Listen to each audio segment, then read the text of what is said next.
Hi, I'm Cindy, and this is Tied to the Tube. Welcome or welcome back. I'm glad to have you here, and I'm coming up out of a hole, and not the usual kind.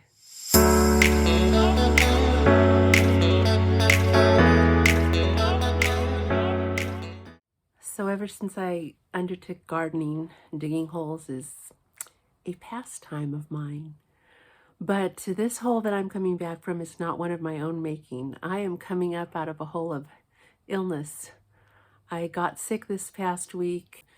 I have asthma, so sometimes what starts as a head cold turns into nasty lung problems, and that's what I'm coming back from. Still not 100%, haven't been able to work in the garden, which is killing me because there's been wonderful, wonderful weather. You know, I always complain about how hot it is here. So whenever there's beautiful weather, my fingers itch to get out there and get stuff done. So I'm a bit late posting a video. I had started one for last week and I just never got it done. But I thought it might be interesting nonetheless to cobble together a little update from the footage that I had taken up through last weekend. So what I'm about to share with you is just progress on our entry path, which if you've been following me for any time, you know that's my big project at the moment. I'm excited about it. I can't wait to see how it turns out. I can't wait to get the gravel off my driveway. We've had gravel on our driveway for months. I'm sure the neighbors are tired of looking at it too. And hopefully in short order, I'll be back out there working on this project, getting it done, and seeing some rewards for all of our efforts. Thanks for tuning in. After 9 days away, this is how the front yard is welcoming me. The path has been dug out. Isn't that wonderful? This is everything that was dug out to make way for the entry walkway. I've got to put my thinking cap on now that I'm back. I don't think I even knew these little round ones were in here. I knew that I had a lot of the little aggregate rounds, but these are a bit of a surprise. This is the rough effect usually of when my hubby digs out grass, because he ends up leaving, you know, just the little odd pieces, and I try to dig those out and make sure I'm getting roots. And this area I'm definitely going to put down landscaping fabric because I don't want to be dealing with weeds coming up through the gravel. I just feel like if I can avoid that headache, why wouldn't I? Well, now that I'm back from my trip, it's time to take care of this walkway. And we're going to have a few more hot days this week. I guess we're going to hit, I think, the low 90s, but that's a walk in the park around here. So I'm just going to tackle some of the prep work. I don't know when I'll actually get... Sorry, the parrots are on a rampage this morning. I don't... My sister was over the day and she said it sounded like Jurassic Park. No pterodactyls. Anyway, I don't know when I'm going to get to actually laying landscape fabric. I think I may be a good week or two away from that, but it's definitely getting closer. Let's see what I've got waiting for me. There are these Mexican pebbles all scattered throughout where the walkway is going to be. So my job today is to collect the pebbles because I would like to reuse them. They're even in the debris that my husband pulled out of the walkway. So I want to collect as many of these as I can.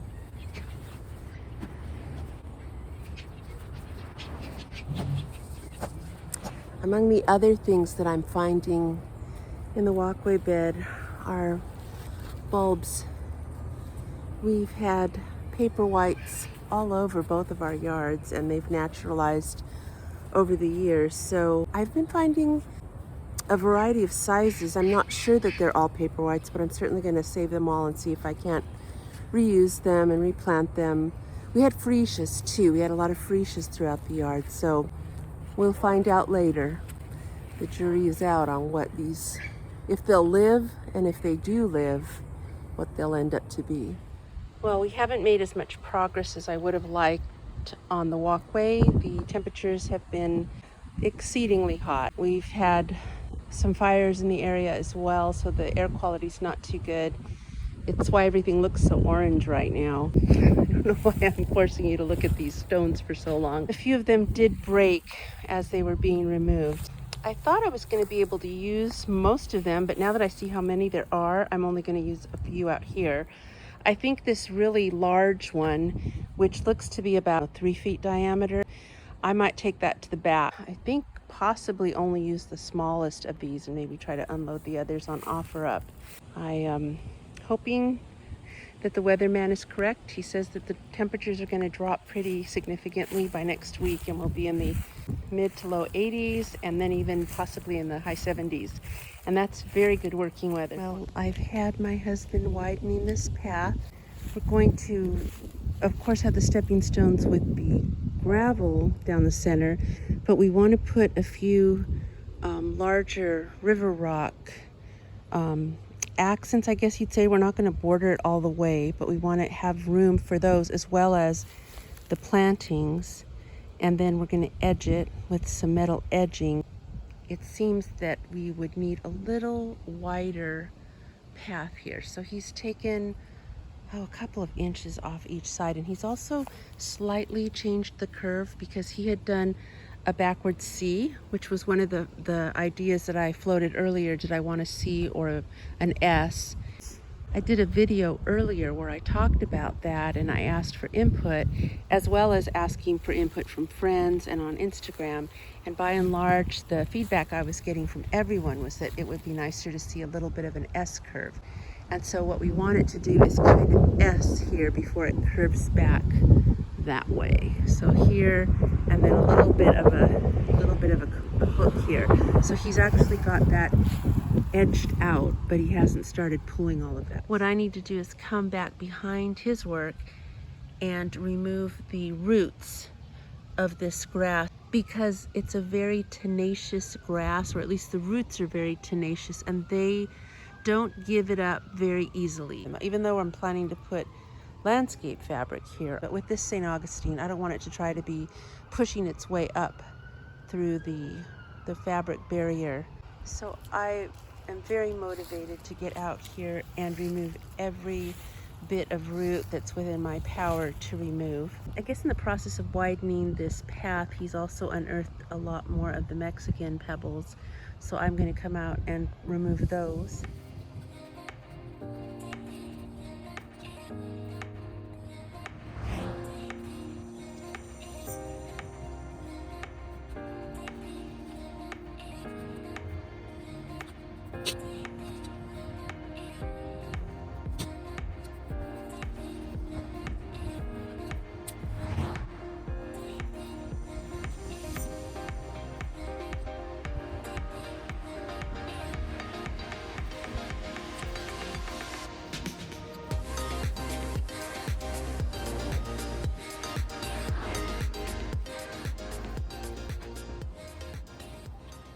So here's what the walkway is looking like at this moment in time.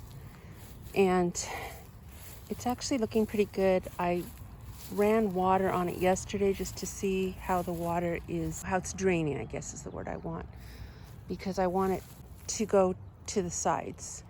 I saw in another YouTube video that that's a real smart way to do it, to build the elevation so that the center is the highest point, and then the water will naturally want to drain to the sides, and it'll water your plants whenever you have rain, which we don't get too much of, or even when we use our sprinklers. I'm not planning to plant thirsty plants in this area. Mainly what I'm going to try to do is use the plants that are in my nursery, the collection of clearance plants that I've been accumulating for oh so long. And I'm trying to be as responsible as I can given my circumstances. I know that I do get a lot of shade in my front yard. It gets sun in the morning, and then it gets this nice patch of shade, and then it'll get some afternoon sun, which is not too bad during the fall and winter and even the spring months. But when we get to summer, the afternoon sun can be kind of brutal. I'm not going to worry about that because I'm not planting thirsty plants. I thought initially my next step was going to be to place landscape fabric down the center only. I'm not sure yet if I'm going to do that next. I'm looking at the width of this walkway, and I'm thinking I might need to take it out a little bit more, maybe just on this side, but maybe on both sides, because Once I put a plant in here, as y'all know, they're going to grow, and they're going to grow inward as well as outward, and they're going to make this pathway difficult to walk in. So I'm thinking I might need to take it out a good 6 to 12 inches on both sides. I don't want to do that. That's going to be a lot of work. I'll keep you updated. I'm going to keep videotaping progressions. I don't think I'm going to videotape much of me doing the work because, frankly, it's not a pretty sight. So stay tuned for the next update. Well, I think I have a little bit of a preliminary plan. I am going to use one of the leucanthas, and I'm going to plant it behind this big boulder. I believe this boulder was one of the ones that was a little too heavy to move. We probably could move it, and if I can, I will turn it a bit. But that's probably where I'm going to put the leucantha, and my reasoning is that as we look at the front, it will grow big, because I know these grow kind of big, and hopefully spill this way. So I might need to actually move it a little further and let it grow here as kind of an anchor. And then further down, I want to anchor the inside curve there and the outside curve there. So I've got Society Garlic there right now, but I think I'm going to pull it down a little. And then because I want to make it like a little alley, I'll probably pull these down as well.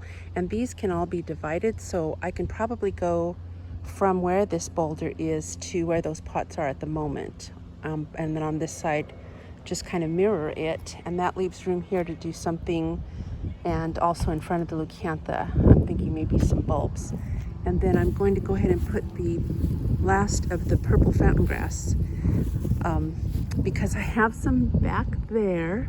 You can see the little white feathery tips, and then I have one right here, and then this one. They're all part of a plant that was, I think, a 1 gallon pot, and I divided it into 3. So those two are enormous. This one's wanting to grow outside of its pot. So I think it'll grow at least as large as those two are. So I'm gonna probably dig out a little bit for that plant. I do plan to put these 2 lavenders here. It's funny, we used to have a lavender just a little ways over. I think actually there were more than one, but the one I remember was right over there. And what I liked about it, at the end of a walkway, you kind of brush into it and it just releases its beautiful smell. And I know that this will be a well-worn path. So I considered putting them there, and I thought, I don't think we'll be walking this way as often as we'll be going this way. And then I plan to pull some of the plants from these beds to move into the walkway. So I'm thinking definitely some of the coreopsis and maybe one of these prairie sun rudbeckias. And then over here, I have been planning all along to move this. You can't even see it anymore. It's so dwarfed by the sweet pea shrub, but there's a verbena in here. It's looking kind of scraggly. This is a De La Mina verbena, and it's a native, so I'd like to move that over there.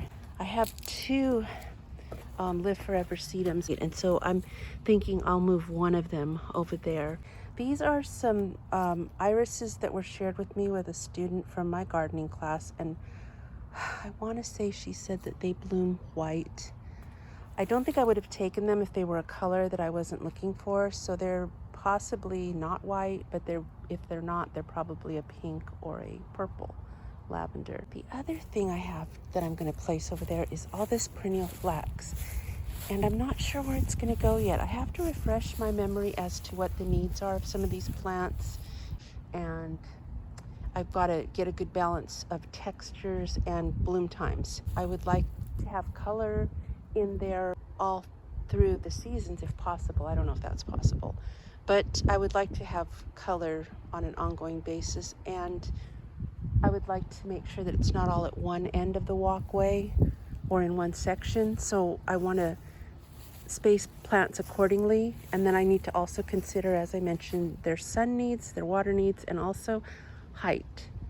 There's so many dimensions to gardening. It's kind of what makes it fun and challenging, but also mind-boggling and difficult, because I want to make sure I don't have all the same types of leaves side by side with each other. I want to make sure that I plant carefully so that things aren't growing so big that they dwarf other things behind them. You know, I want a nice layered look.